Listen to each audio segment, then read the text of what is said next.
Hello viewers, मेरा नाम doctor Arif Sarmast है और मैं अनिल बागी हॉस्पिटल में एज अ न्यूरोसर्जन काम करता हूँ। आज हम जिस टॉपिक के बारे में बात करेंगे वो है स्ट्रोक या पैरालिसिस या कोई अधरंग का अटैक होना।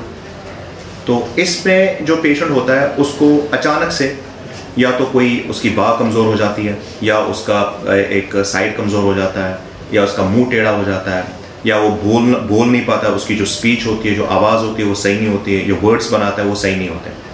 तो जब भी ये चीज़ किसी भी पेशेंट में हो या कोई अटेंडेंट देखे किसी पेशेंट में उसके पेशेंट में हो रहा है, तो उनको इमीडिएटली उस अस्पताल में जाना चाहिए जो एक स्ट्रोक हॉस्पिटल हो या ऐसा हॉस्पिटल हो जहाँ पे स्ट्रोक के मरीजों का इलाज होता हो। स्ट्रोक के दो तरह के स्ट्रोक होते हैं। एक तो ऐसा स्ट्रोक है जिसमें अंदर कोई नस, जो खून की नस है वो ब्लॉक हो जाती है, जिसकी वजह से इसको हम इस्केमिक स्ट्रोक बोलते हैं, मतलब खून का दौरा कम हो जाता है किसी पोर्शन में।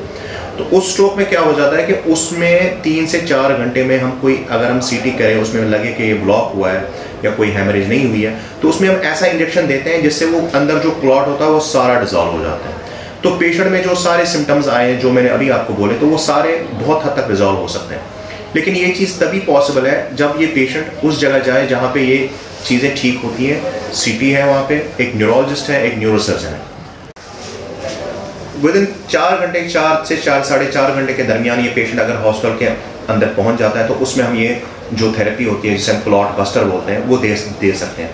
दूसरा स्ट्रोक ऐसा होता है जिसमें नस फट जाती है, जिसमें बीपी बहुत बढ़ गया होता है पेशेंट का, तो उसकी वजह से ब्लीड सारा जो होता है वो ब्रेन के अंदर चला जाता है। वो दूसरे टाइप का स्ट्रोक होता है, उसे हम हेमरेजिक स्ट्रोक बोलते हैं। तो ये दोनों स्ट्रोक्स हमें पहले आइडेंटिफाई करने होते हैं, उसके बाद ही इनका इलाज प्रॉपरली होता है।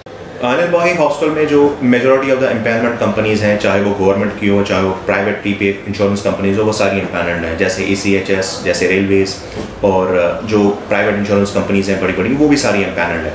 तो आप हमारे पास आ सकते हैं, तो इन सारी स्कीम्स का आप लाभ उठा सकते हैं।